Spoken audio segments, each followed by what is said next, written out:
arrived already carrying a history, one that, had it been known, might have fundamentally changed the decisions made around him. That is not a declaration of anything. It is simply the weight of what a second identity, in a case like this one, inevitably implies. For Nancy's family, absorbing this has meant absorbing a grief that compounds itself, a betrayal found beneath a disappearance, a truth that surfaced too late to matter in the ways it should have. Living under a false name is not something that happens by accident or inattention. It is an active, ongoing, daily choice. It requires that you manage multiple versions of yourself across multiple contexts, that you remember what you've said, to whom, in which identity, that you keep the edges of each story from touching the edges of the other, that you sustain, across months and years, a relationship to truth that is fundamentally different from what most people carry into their lives and their relationships. That kind of sustained deception is not something that exists in isolation. Investigators who work cases involving suspected false identities often find that identity-level dishonesty connects to other patterns, that it is rarely the only form of constructed reality a person maintains. No official conclusion has been reached here, but questions have been raised, according to reports, about whether the behavior attributed to this man across both identities and across the full timeline investigators are examining reflects exactly that kind of broader pattern for the people who knew him, who shared space with him, who accepted him into their circle, who called him by a name that may not have been entirely his. What has emerged produces a very specific kind of shock, not the immediate loud kind, the slow kind, the kind that settles in over days and sends you back through your own memories, looking for the things you missed. Which moments were genuine? Which were performance? Which version of this person were you actually with, at any given point in any given conversation? That uncertainty doesn't require a verdict to cause real harm. It exists in the gap between what felt true and what has reportedly emerged, and it is a gap that, once opened, does not close easily.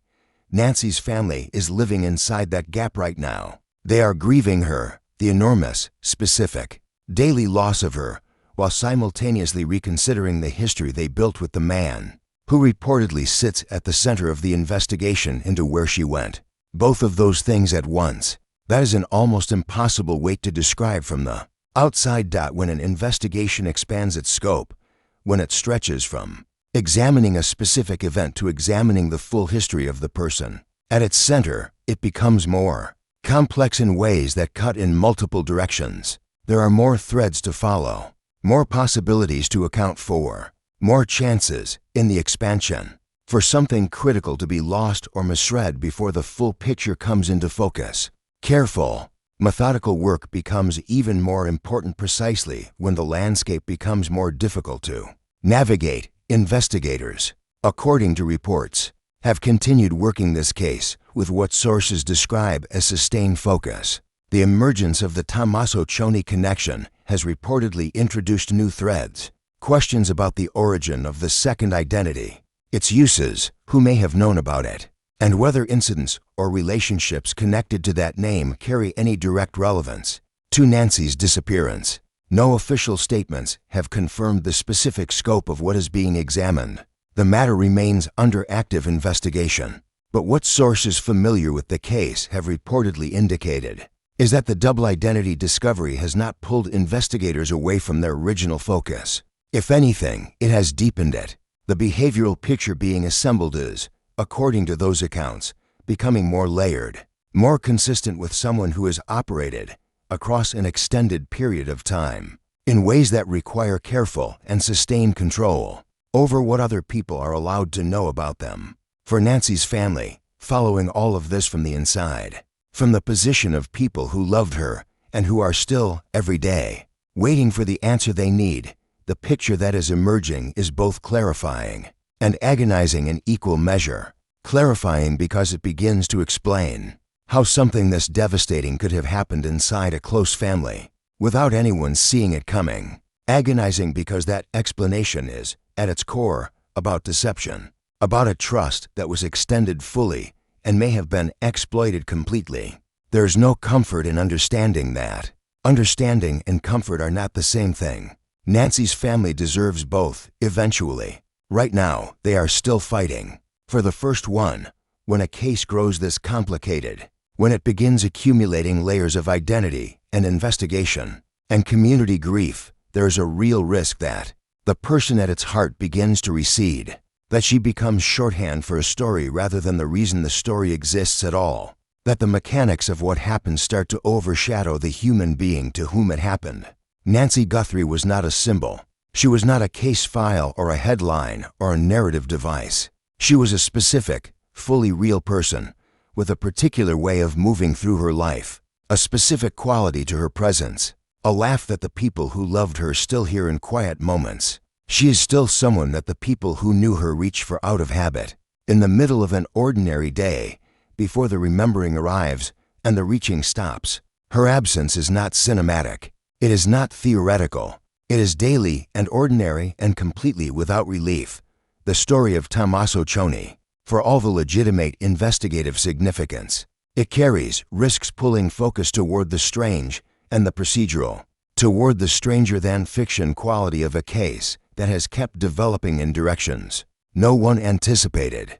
That pull is understandable, but it must be resisted, or at least balanced, because Nancy is not the backdrop to this story. She is its entire reason. She trusted openly. She built a life that was, by every account, warm and real and worth protecting. She deserved to be protected by the people she trusted, by the systems designed to respond when someone like her disappears, by a process that treats her absence as something urgent from the very first day, and every day that follows, whether that urgency has been present consistently and completely.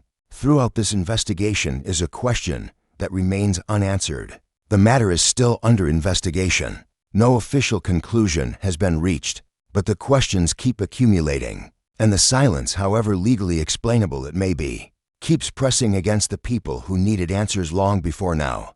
A man with two names, a missing woman, a family still waiting, and a case that continues to become something none of them were prepared for. There's something that stories like this reveal about the nature of trust, about how it actually works, and the specific ways it can be made to fail. Most of us build trust the way you build anything real, slowly, through accumulation. A name first, a face, a few details that feel consistent. Then more time, more shared experience, more moments that pass without incident, and therefore quietly confirm the version of the person you've been given. By the time the trust is fully formed, you are no longer aware of having made a choice. The person simply became known to you, familiar, safe, but trust given to someone who is actively managing a fabricated version of themselves is not real trust in the sense we usually mean it. It is trust directed at a performance, precise, sustained, deliberate. You believe what you have been arranged to believe. You feel what you have been positioned to feel. And when the performance ends, when the second name surfaces, when the hidden chapters begin showing their edges, the trust doesn't simply stop. It unravels backward. Every moment that felt true becomes uncertain. Every memory gets quietly reopened. That is what Nancy's family is navigating right now. They are not just grieving her, though they are doing that every single day, in the specific and unheroic way that real grief works. They are also doing the painful work of reconsidering a history, of going back through years of accumulated experience with a man who reportedly may have been something other than the person he presented, and trying to find where the real edges of him actually were. That is an enormous task. It is the kind that doesn't have a clean ending, because the uncertainty it uncovers cannot be fully resolved by anything short of complete answers. And complete answers, in cases like this one, take time that the people waiting for them do not have in any comfortable sense. The name Tommaso Cioni has added a chapter to this case that nobody predicted. It has raised questions that reach beyond the immediate investigation, into accountability, into the systems that might have surfaced a false identity earlier, into the moments where different information might have changed everything for the people. Who trusted this man with access to someone irreplaceable? Those questions don't have satisfying answers. They may never have fully satisfying answers, but they deserve to be asked, clearly and without looking away, and without letting the legal complexity of the case become a reason to stop pressing. Silence has already cost this family too much. Nancy deserved to be received by the people around her for exactly who she was. She deserved that the trust she gave so freely would be met, at minimum, with honesty. She deserved that her disappearance would be treated as something that could not wait. Not in the beginning, not in the middle, and not now, however.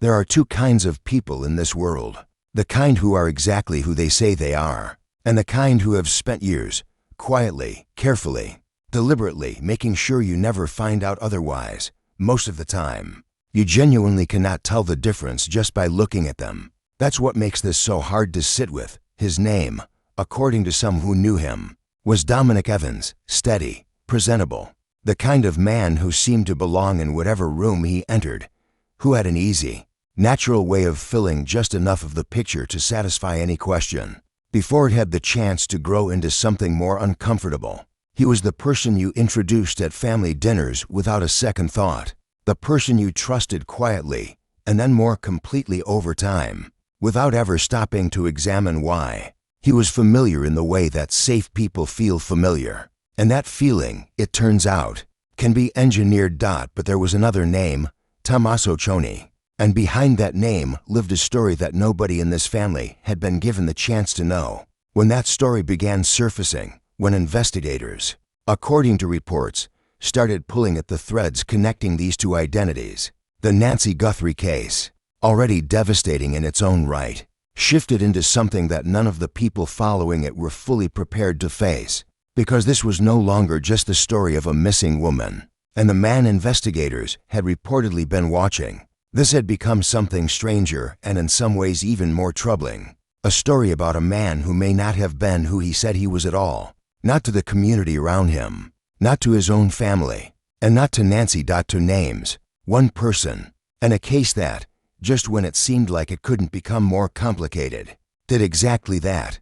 By the time a missing persons investigation reaches the point where investigators are reportedly examining whether a central figure may have been living under a false identity, it has already crossed into territory that most people never encounter, not in the cases they follow from a distance, and certainly not in their own lives. This is the kind of development that sounds fictional, the kind that, if you read it in a novel, you might set the book down and think, that's too much.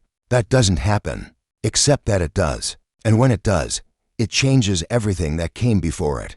The Nancy Guthrie case had already broken people. A woman deeply loved, deeply rooted, whose disappearance arrived without warning and without explanation, leaving her family standing in the aftermath of something they could not fully name or prepare for. The grief that followed was not the kind that softens quickly. It was the settling, permanent kind, the kind that takes up residence in a house, that lives in the kitchen, in the familiar chair, in the silence where a voice used to be. But grief, in cases like this, exists alongside investigation. And as investigators, according to reports, continued working the case, what they were reportedly finding began to expand beyond the shape anyone had originally expected. The son-in-law, already under scrutiny, already described in reports as a prime suspect, was now at the center of a question that reached further and cut deeper than the one that came before it. Not just what happened to Nancy, but who exactly was the man that the people closest to her had allowed into the center of their lives. The name Tommaso Cioni is not one that most people in the community around Nancy Guthrie would have recognized. It is not the name she would have known him by, according to reports and accounts that have emerged in connection with this investigation. It appears to be a name from a chapter of this man's life that existed before his rival in her family's world, a chapter he had not, by any available indication, chosen to share with the people who trusted him. And that silence, not accidental, not incidental, but deliberate and sustained, across years, is what lifts this story beyond the already painful terrain of a missing persons case into something that touches a far more unsettling human place, because most of us don't interrogate the people our children love. We don't demand documentation. We don't fact-check the version of a person they present to us at the table. We extend trust the way most decent people do, gradually, genuinely, in good faith. We accept the name. We accept the history. We accept the shape of the person as they choose to present it. And we build something real on top of that foundation, without ever knowing whether the foundation itself was solid, Nancy Guthrie trusted. Her daughter trusted. Her entire family, by every account shared by those who knew them, welcomed this man fully, and may have done so, according to what has reportedly emerged, based on a version of him that was never entirely true. No official conclusion has been reached. No charges have been filed. The matter remains under active investigation. But questions have been raised, and the people who loved Nancy are now carrying a version of this story that is both more complicated and, in some ways, more painful than the one they started with, on the surface. For a long time, everything looked completely ordinary, and that is perhaps the most important place to begin when someone like this enters a family. They don't announce themselves as a threat. They announce themselves as a partner, as a presence, as someone building something alongside the people around them. They have a name, or at least the appearance of one. They have a history, or at least a version of one, assembled with enough detail to feel credible and offered with enough ease to feel natural. They have a way of navigating social spaces that makes scrutiny feel unnecessary, almost rude. The questions you might otherwise ask get answered before you think to ask them. The gaps in the story are filled just enough to stop looking like gaps. Those who encountered him in the context of the Guthrie family describe someone who presented comfortably and consistently. He was there for the moments that matter, the holidays, the milestones, the events that find their way into photographs. And he was there for the quieter ones too, the forgettable weeknight dinners, the ordinary Saturdays, the kind of low-stakes, accumulated time that actually builds familiarity and trust between people. He was, by all outward appearances, exactly who he said he was, and therein lies a particular cruelty that is very hard to sit with after the fact. Learning that the version of a person you trusted was constructed rather than genuine doesn't make you foolish for having believed it. The most effective deceptions are built precisely to disarm the kind of natural skepticism that might otherwise offer protection. But it does something strange to memory. It reaches backward through time and changes the feeling of moments that seemed clear, conversations that felt real, gestures that felt warm. They don't disappear, but they become uncertain. And uncertainty, applied retroactively to everything, is its own quiet devastation. For Nancy, he was family. She had opened herself to him the way she opened herself to everyone she loved, completely, without the kind of guarded reservation that might have served as a shield. She cooked for him. She welcomed him. She treated his presence in her daughter's life as something to be grateful for, not something to examine. And he was there, all that time, apparently under a name and a history that investigators are now, according to reports, examining with very serious attention. There were no warning signs visible to the people around them, no publicly documented incidents, no visible fractures in the family's surface, just the slow, ordinary accumulation of shared life with a man whose actual history, according to what has reportedly emerged, may have been deliberately and carefully kept out of sight. When investigators reportedly connected the man at the center of this case to the name Tommaso Cioni, something fundamental shifted in the shape of the investigation. In any serious inquiry into a person's potential role in a disappearance, identity is foundational. Who someone has been across time, the relationships they've had, the incidents they've been involved in, the patterns that emerge when you look at the full arc of their behavior, rather than just the recent chapter, often contains the context that makes the present intelligible. Investigators look for consistency across time. They look for behavior in earlier chapters that resembles what they're examining now. They look for the person behind the most recent version of themselves. When a second name surfaces, when investigators reportedly discover that the man under examination has operated under a different identity in a different context, it doesn't simply add a layer to the investigation. It opens an entirely different door. Behind that door is a separate timeline, prior relationships, prior communities, prior incidents that may have never been connected to the man now sitting at the center of this case because no one had any reason to look for them under a different name. According to reports from those closely following this case, the emergence of the Tommaso Cioni connection has added significant and consequential dimension to what investigators are reportedly working with. The specific details of what is connected to that name and how those details relate to Nancy's disappearance have not been fully disclosed. The matter remains under investigation. No official conclusions have been drawn, but sources familiar with the case, according to available reports, indicate that what has been found is not insignificant. What this means, in the most human terms, is that the man who may have entered Nancy's life did not enter it as a blank slate. He may have,